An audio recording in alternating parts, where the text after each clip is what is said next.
A young nurse rescued a dying Marine in a blizzard.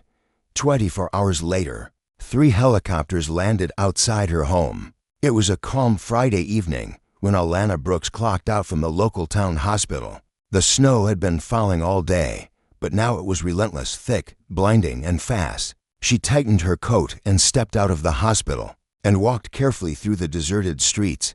The town looked abandoned. No cars, no people, just swirling white. She was minutes from home when she saw it, a dark shape on the roadside. She slowed. Her eyes caught the scary sight of him, caught it fully. A man lying motionless in the snow beneath a flickering lamppost. She stopped and ran towards him. He looked to be in his mid-50s. Blood soaked through his coat at the shoulder. His face was nearly frozen, one eye swollen shut, lips blue. He was barely breathing. No wallet, no phone, just a pair of worn dog tags clutched in his hand. Alana didn't hesitate. She dropped to her knees, checked his pulse, weak, but there. She pulled his arm over her shoulder and dragged him. He was heavy, but adrenaline gave her the strength. She shoved him into the passenger seat, slammed the door, and drove straight home. In her small apartment, she cleared the couch and laid him down. She stripped off his soaked coat and shirt. The gash at his collarbone was deep, crusted with frozen blood. She washed it, sterilized it, and stitched it shut.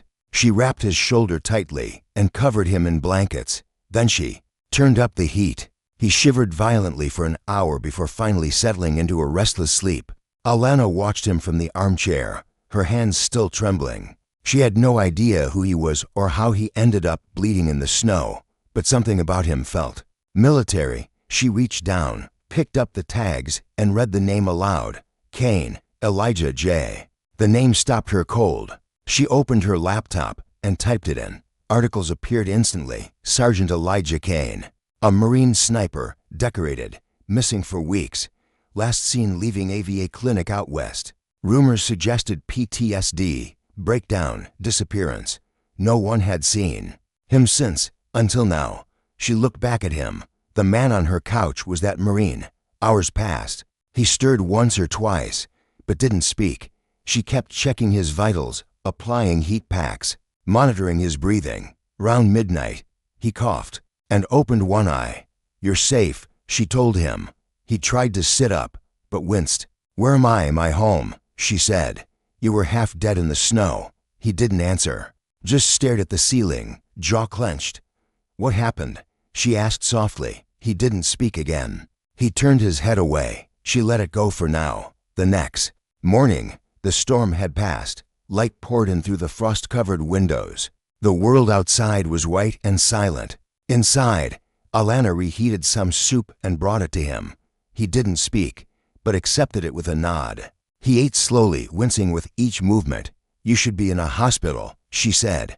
"No," he muttered. "No hospitals." She didn't push. Something about his tone told her it wasn't just fear, it was history. Later, she sat across from him and asked, "Why were you out there?" He stared at the wall for a long moment, then said quietly, "Didn't think I'd make it. Wasn't planning on being found." "You were attacked?" she asked. He nodded. "Yeah, mugged. At a rest stop, took my ID, phone, everything. And you didn't call anyone?" "No one to call." Alana didn't know what to say. This man had served his country, then vanished into the cold. She didn't know his full story yet, but she knew pain when she saw it. "You saved my life," he said later, barely audible. "I just did what anyone should." "No," he said, meeting her eyes. "You didn't look away." The room went quiet again. That night, she sat by the heater while he rested.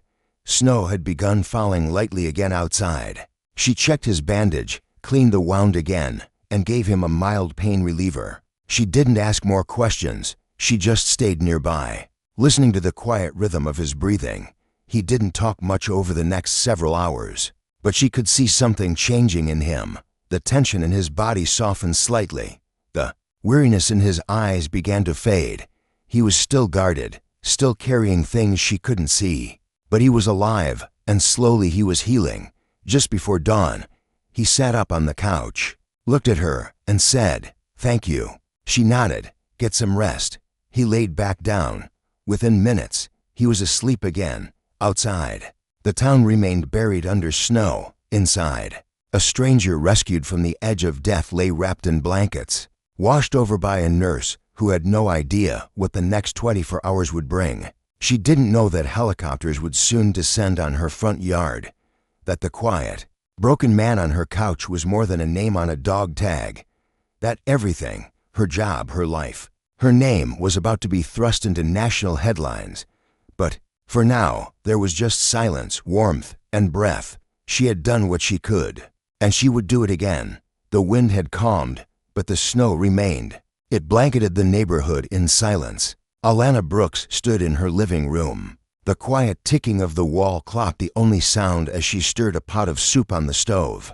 She glanced at Elijah Kane, still asleep on the couch, his arm resting across his chest, the bandage on his shoulder freshly changed. He hadn't spoken much since yesterday, just enough for her to know he didn't want to be found.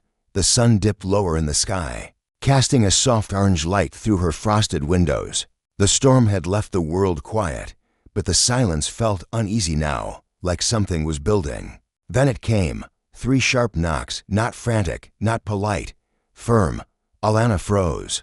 No one ever knocked on her door unannounced. Not here, not during a storm recovery. Her hands tightened around the ladle. A cold spike ran down her spine. She turned off the stove, wiped her palms on her scrubs, and stepped toward the door. Through the peephole, she saw a man, no uniform, just a dark coat and gloves, face partly shadowed by a wool cap. She cracked the door open just enough to speak. "Can I help you?" The man didn't smile. His eyes, sharp and cold, flicked past her shoulder. "You've got Elijah Kane in there, don't you?" Her breath caught. Her fingers tightened around the door's edge.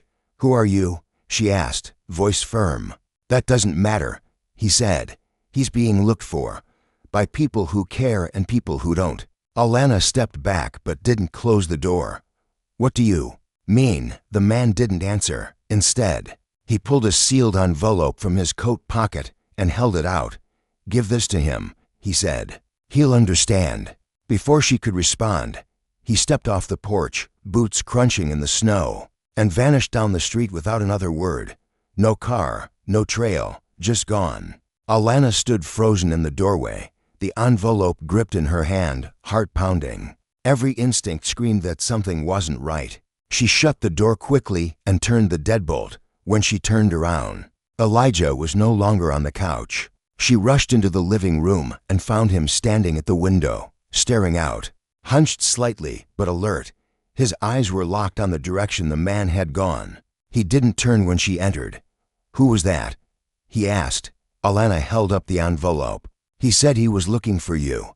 Elijah's jaw tightened. He looked down, exhaled heavily, and rubbed his face. "They found me," he muttered. "I didn't mean for this." He looked defeated. Not afraid, not angry, just deeply, painfully tired. Alana moved closer. "Who were they?" He shook his head. "I don't know who sent him. Could have been anyone. But he knew your name," she said. "He knew you were here. That's the problem." He turned from the window, his face pale and drawn. The strength he'd slowly been regaining seemed to drain from him in seconds. He lowered himself back onto the couch, elbows on his knees, hands clenched. Alana looked at the envelope again. "Do you want to open it?" He stared at it like it was a ticking bomb. "Not yet." "What's going on, Elijah?" He didn't answer right away. The silence stretched, heavy and uncomfortable. "I left the Corps clean," he said, finally discharged after my last tour. "Officially, it's all honorable, but unofficially." His voice trailed off. He shook his head again. "There were things that happened, missions that weren't supposed to exist, people that got caught in the crossfire. Some of us got out, some didn't. I walked away. But I think someone's been keeping tabs on me." Alana sat down across from him, the envelope still in her hand. "You think they're watching you?" "I know they are." "Why now?" "I don't know. Maybe I stayed hidden too long. Maybe they think I know something. Or maybe I'm just a loose and someone wants to tie up." She swallowed. "And me." He looked at her for the first time in minutes. "I didn't mean to bring this to your doorstep. You didn't bring it. You survived. That's all you did." He looked down again. shaking his head like he didn't believe he deserved even that.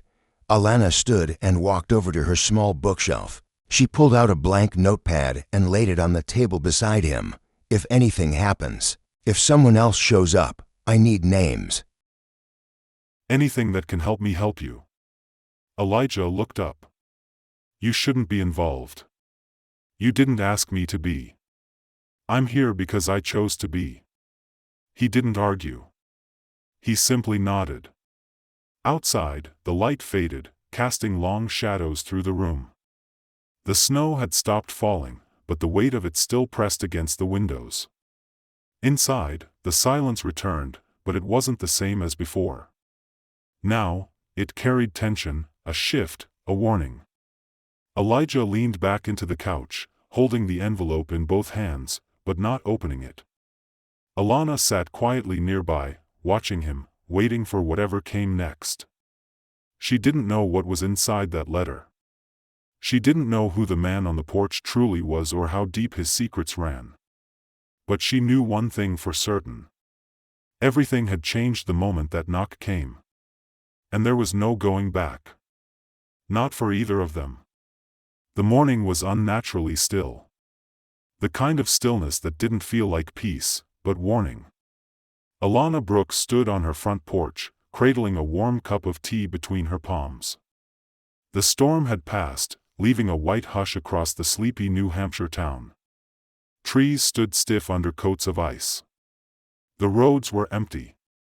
Her breath came in small clouds as she gazed at the blanket of snow covering her lawn and the open field across the road. Inside the house, Elijah rested quietly, his presence still surreal. He hadn't said much since the knock yesterday. Just a few quiet words, enough to remind her that whatever he carried wasn't just physical. It was the weight of things done, things witnessed, and things still chasing him. She took a sip of her tea, letting the heat settle in her chest. Then a low thump, distant, repetitive, mechanical. Her brow furrowed. The sound deepened like thunder behind a mountain. Then the wind shifted.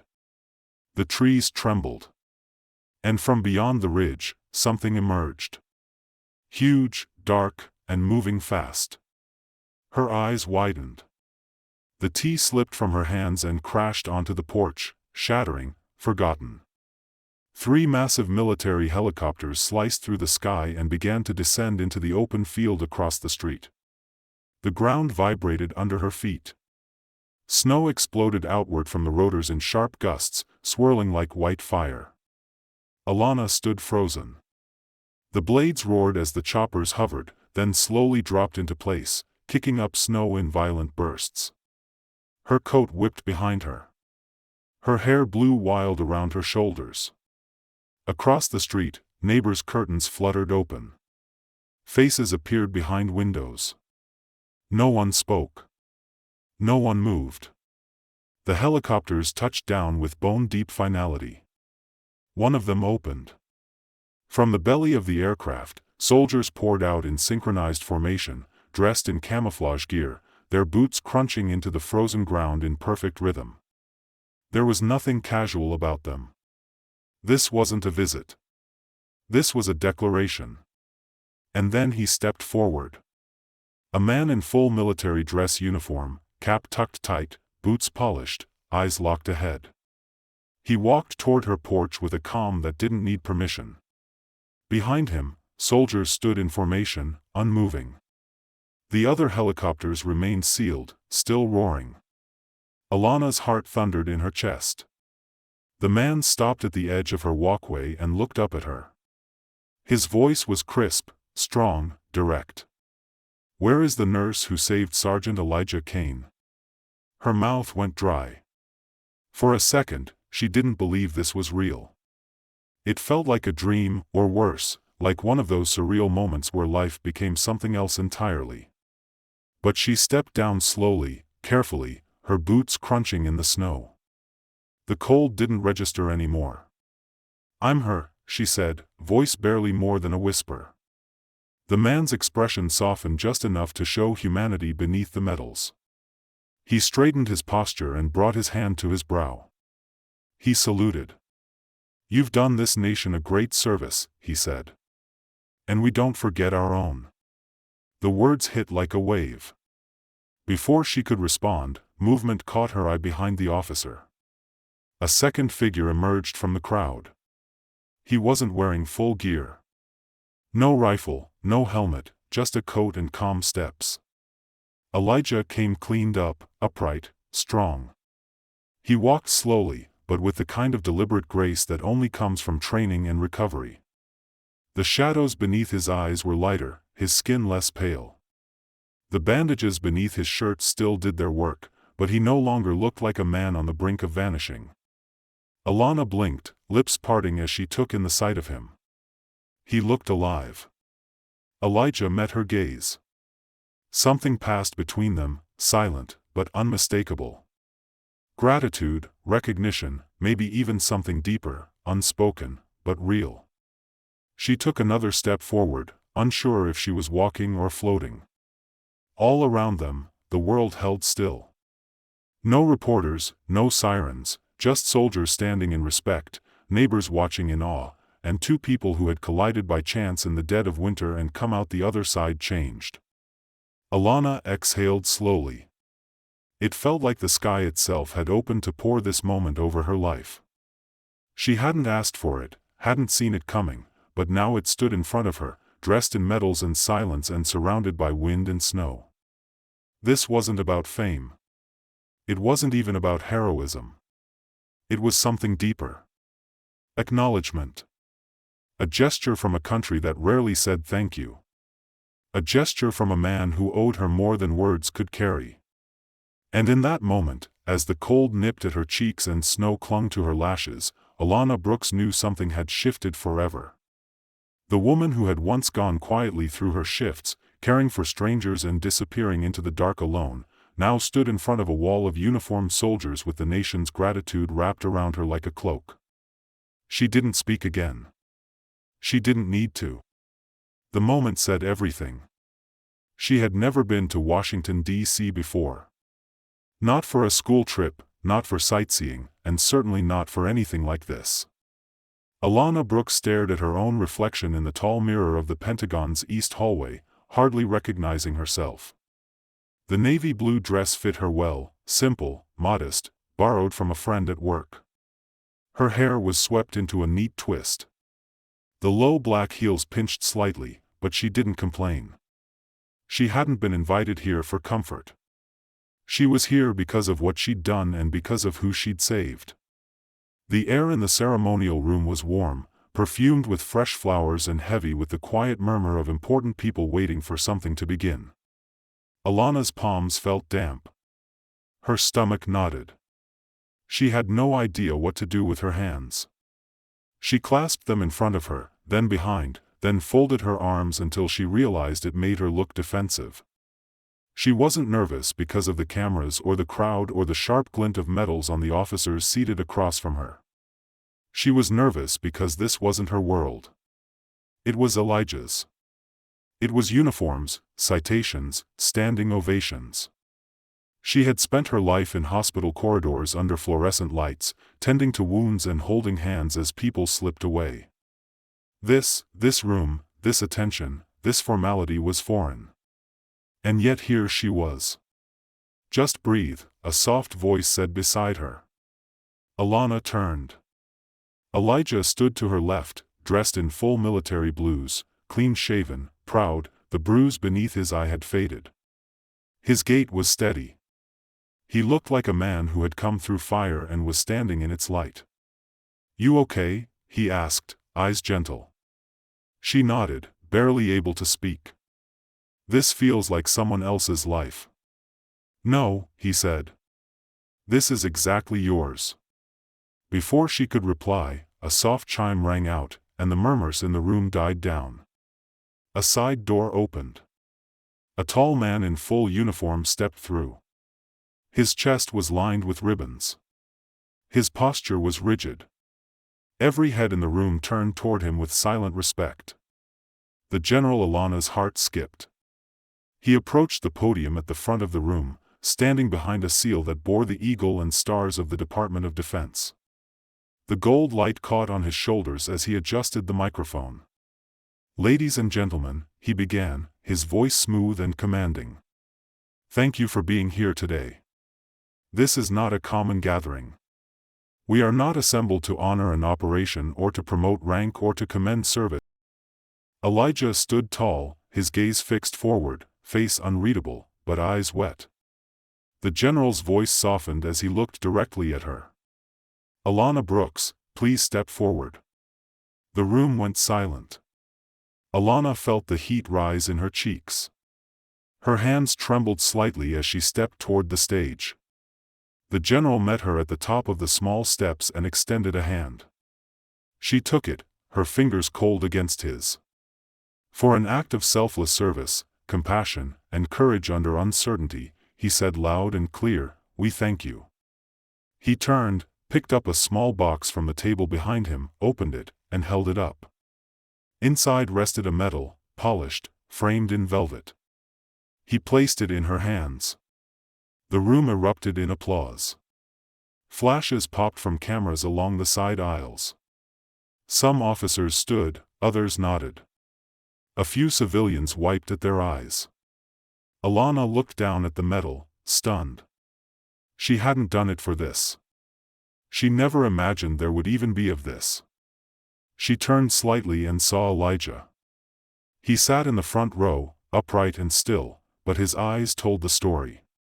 There was pride there and gratitude and something softer. A connection that no words had been able to express. Not when he first woke up on her couch, not when the helicopters landed.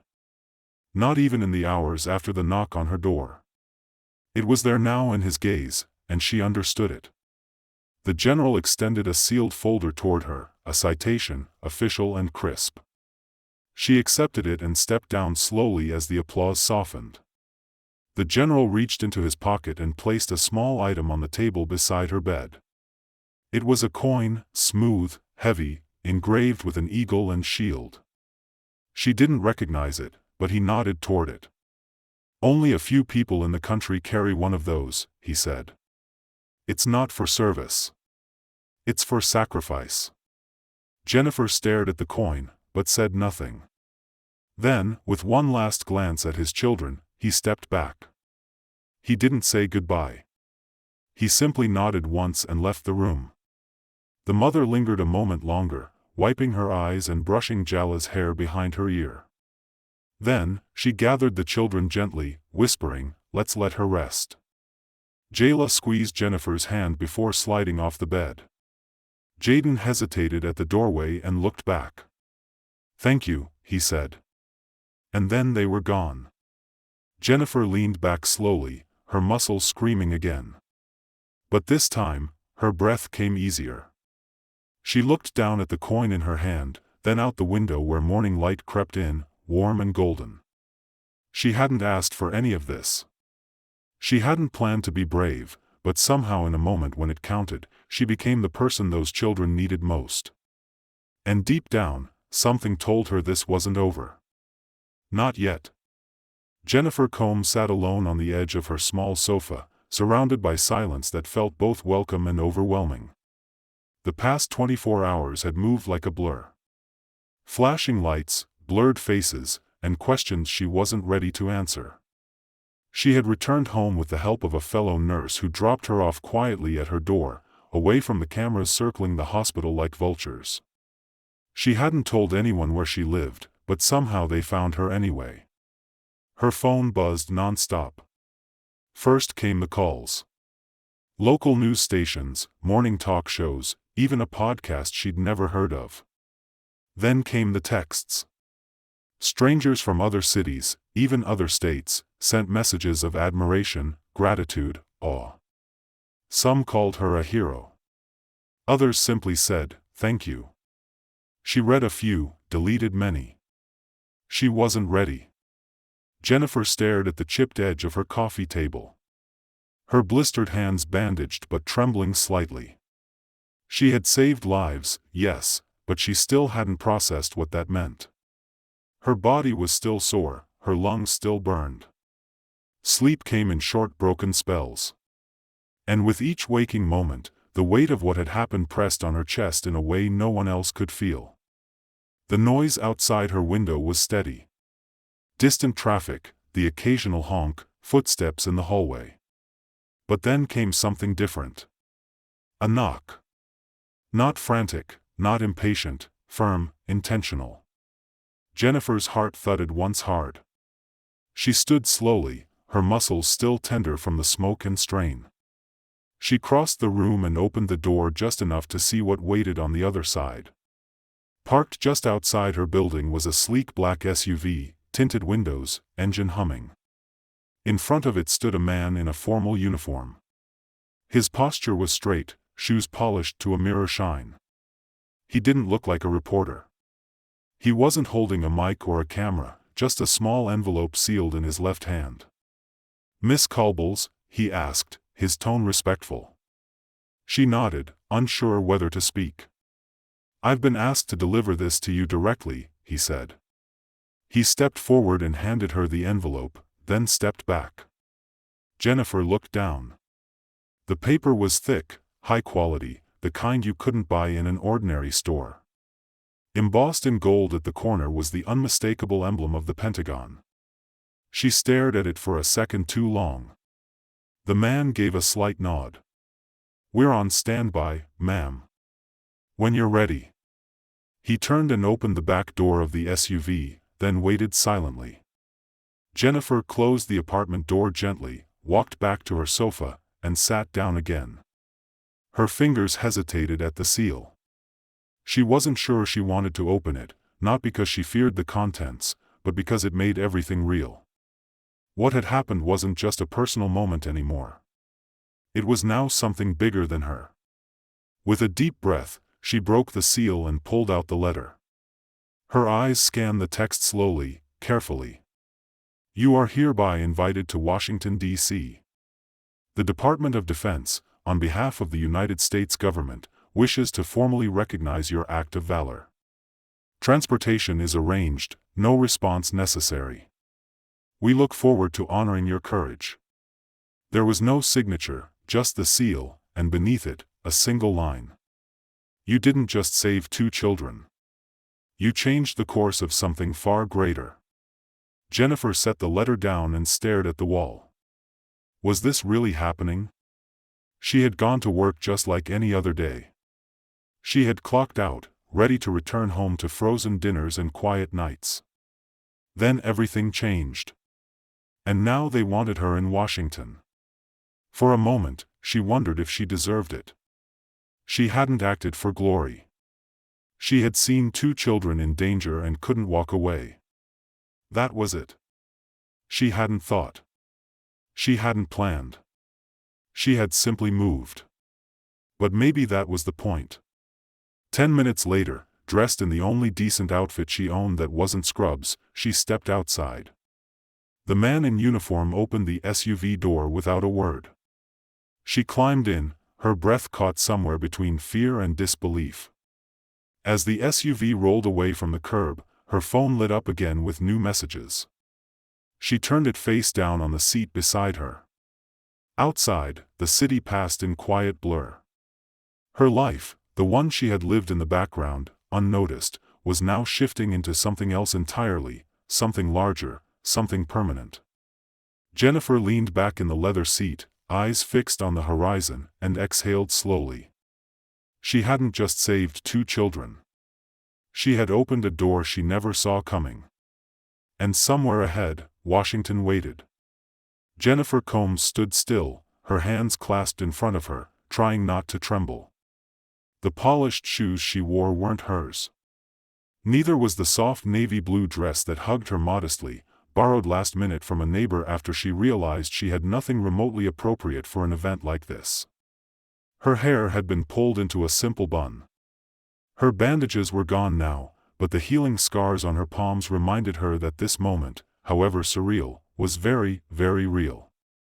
The ceremonial room inside the Pentagon was grand but strangely quiet. It had high ceilings, marble floors, and the subtle hum of importance. Lining the front row were decorated military officials, senior staff, and a handful of journalists seated behind velvet ropes, their eyes fixed on the young nurse standing in front of the nation's most powerful figures. The event was closed to the public, but even behind closed doors, the pressure in the room was heavy.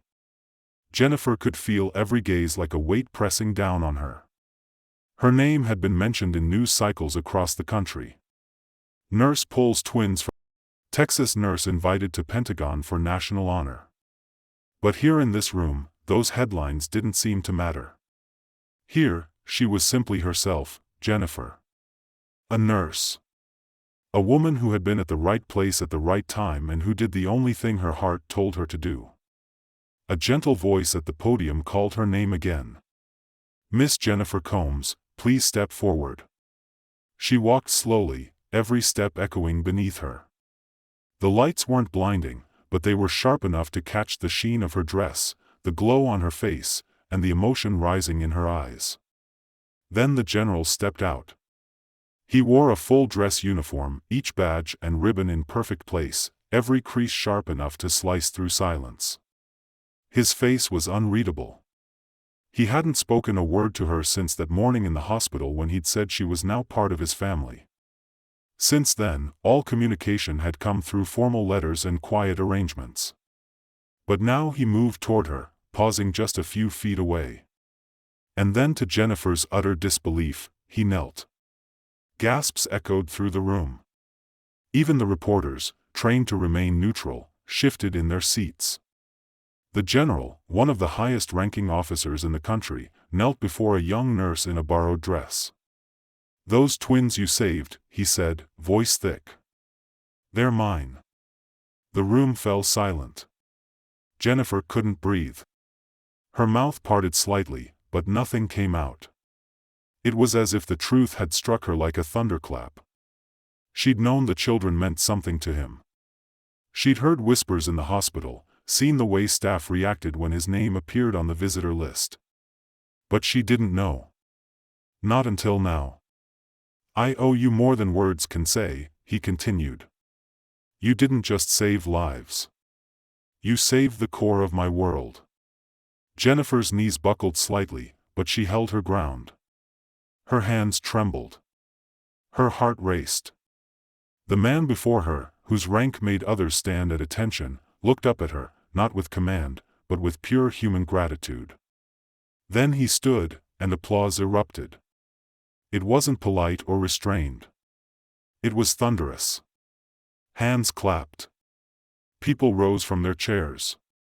Even those behind cameras lowered their equipment for a moment, swept up in the emotion. Jennifer blinked rapidly, trying to hold back tears, but it was too late. One slipped down her cheek as the general turned, stepped to the side, and nodded toward the aides standing nearby. Two officers approached with a polished box. Inside it lay 2 medals, one for bravery, one for humanitarian service. They handed the box to her with solemn reverence. But it wasn't the medals that overwhelmed her. It was what came next. The general cleared his throat again. "Miss Combs, your actions have not gone unnoticed beyond this room. On behalf of the Defense Department and a private coalition of veteran families and medical organizations, I'm proud to inform you that all of your outstanding student loans have been paid in full." Jennifer gasped softly. A murmur of joy ran through the room. The general continued. "Additionally, a fund has been established in your name dedicated to supporting nurses who act beyond the call of duty. It will provide scholarships, emergency resources, and national recognition for future generations of caregivers who put others first." Jennifer's hand went to her chest. Her voice, when it finally came, was nothing more than a whisper. "I don't know what to say." "You already said everything," the general replied. "You said it when you didn't run." The ceremony continued, but Jennifer barely registered it. Faces blurred, words blended. She stood there rooted in something deeper than pride, something more profound than recognition. She hadn't done any of it for applause. She hadn't done it for awards. In truth, she hadn't thought at all. She just moved when someone needed her. And now everything had changed. That night, she sat alone in her hotel room overlooking Washington, D.C. The lights stretched out before her, twinkling like scattered stars. The medals rested quietly on the table. The letter of debt forgiveness lay beside them, and the fund, she was told, would be announced in tomorrow's press release. But it wasn't the accolades that made her cry. It was the moment itself, the weight of knowing that a single act of courage had rippled outward into lives she would never meet, moments she would never witness. It was the face of a mother holding her children. It was the general kneeling. It was the warmth of those tiny arms around her neck in the middle of smoke and fire. Jennifer wiped her face with the sleeve of her robe and smiled through her tears. Because when the fire rose, she didn't run. She chose to act. And in doing so, she had changed everything forever. If you enjoyed this story, don't forget to like, share, and subscribe for more powerful real-life inspired narratives. We'd love to hear your thoughts. What did you feel about how the story of Jennifer Combs, Jaden, Jayla, and the General ended? Was it what you expected? Rate this story on a scale of 1 to 10 in the comments and let us know where in the world you're watching from.